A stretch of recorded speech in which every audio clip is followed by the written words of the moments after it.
Can a game about banking, money, savings, loans, and exchange rates be any good? Can a game produced by the popular high street bank Nat-west exceed expectations? Today I'm going to review Island Saver, a free-to-play adventure on PS4, Xbox One, and Switch.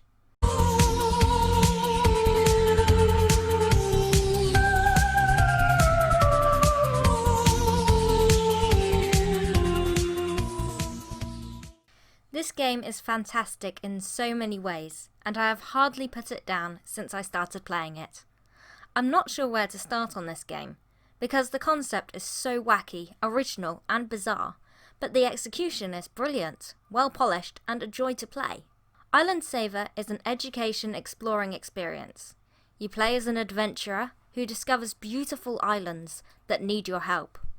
As you play, you will need to use the trusty trash blaster to wash away gloop, collect litter, earn coins, and rescue the island's inhabitants, the Bankimals. They are living piggy banks, and when you fill up their meter by providing them food and a nice habitat, they will give you even more money for your savings account. Your quest is to save the island, earn money, and make things good again.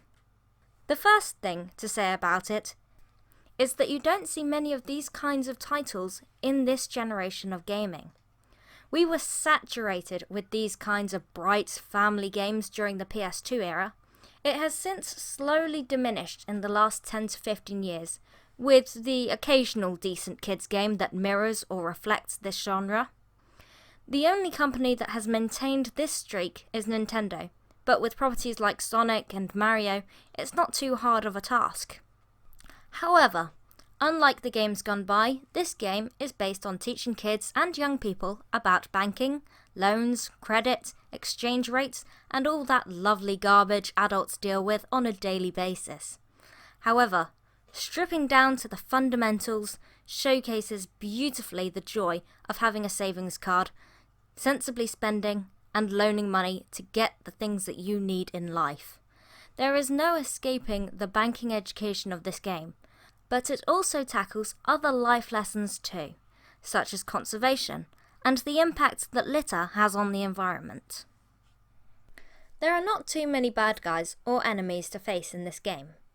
I'm not sure what they are, but they're basically evil blobs of hazardous waste, and occasionally a big blob of hazardous waste. They can all be quickly taken out by using your trash blaster. Simply squirt them with water and you will make short work of them. They actually do help break up the repetitiveness of the game, adding a new element once in a while. However, they usually spawn right when you're in the middle of a task, so I guess that's what makes them a small nuisance in the journey of saving the islands. I would say that pollution and animal endangerment are the conceptual enemy of this game, as well as a completely shady and untrustworthy loan shark, who is actually a shark, and other obviously shady dudes that crop up from time to time. Just remember, there is no such thing as money growing on trees. That genuinely got offered to me at one point, by the way. This game is brilliant. As I spoke about briefly earlier on, there are very few of this type of brightly coloured games, clearly designed with the younger gamers-to-be in mind. The intense saturation you might assume to be overbearing, but I found that it to be the perfect complement to the simple animated design of both the Bankimals and the environments. Somehow, the design choices make the islands look exotic and exciting, and brought forward the child in me. New areas were opened up throughout the game as I befriended new Bankimals, allowing me to make use of their abilities and gain new access. I discovered what it was like to be up in the treetops while riding a gorilla, and discovered new pathways when a rhino broke through a wall of rock. I got a real sense of a range of environments and loved experiencing them in different ways. This game also, like many new games, features an on-screen inventory, a series of blocks with different items and the trash blaster filling them. Personally, I am a big fan of this feature. I like being able to quickly switch between trash, water, seeds and so on in order to continue on my adventure. There is nothing that breaks the mood more than coming out of what you're doing to navigate a series of menu screens. True, it is more limiting on how many items you can carry with you, but frankly that was never an issue. There are plenty of facilities and spawn points where you can get anything you need dotted all over the islands, so you never have far to go to get anything. Thirdly, I appreciate the deeper levels of Island Saver. I like how it's about looking after the planet, pollution and recycling, about spending and saving responsibly, and looking after the other inhabitants of this world. We have long been in need of an educational game that is actually fun and immersive. Usually, when this is attempted, the lessons seem pushy. They are often too brazen, and there is not nearly enough thought into the entertainment element, or how to make it immersive as well as educational. I want something that will teach me, but that will be fun as well. It is the aesthetic beauty, easy and simple mechanics, and the perfect merge of education and entertainment which make this game stand out and feel so immersive. Somehow its simplicity had me enthralled, and I spent hours at a time unable to put down my controller. All of that aside, there are just a few things which I feel let the game down, and keeping it from reaching its full potential. Firstly, to cut to the chase, I felt like the controls needed some polishing. The button mapping was fine, and I was happy with the HUD, but the sensitivity of the analog sticks needed some work. Thankfully, there was an adjustment setting for it in the menus, which certainly helped. My point, however, is that this adjustment shouldn't be necessary. Most platformers have a standard sensitivity. You jump forward, you go this far. Simple.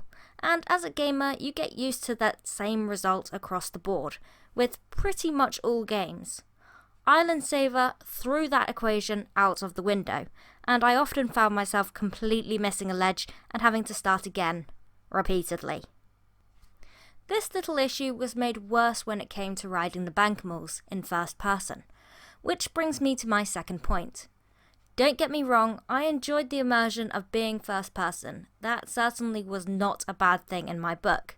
Nevertheless, when most of the screen was filled with the backhead view of the Bankmal, I could barely even see where I was trying to go, making my first point even more of a kicker. Adjust the sensitivity and tweak some of the camera angles, and you've got a solid game right there. There is just one other thing I would change though, and it's less of a criticism. This game is screaming for a couch co-op. The reason? I had so much fun playing.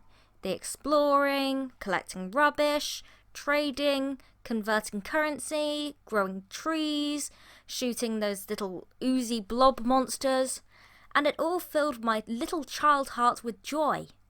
But what does a child want more to play with than someone else to join in?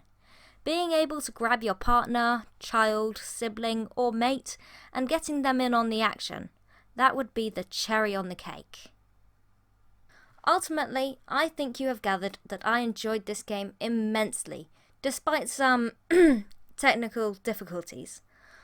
I even went to lengths to ensure that I reached a full 100% of it, and am now the proud owner of every achievement. All this in mind, you won't be surprised that I would rate it 7.5 out of 10. But I won't, because Peter from the MCV team says that star ratings cheapen the review. So, let me know in the comments section below what games have really taken you by surprise. Do you agree or disagree with my review, and why? I would love to hear about your experiences. As always, thank you so much for taking time to watch this, and keep collecting.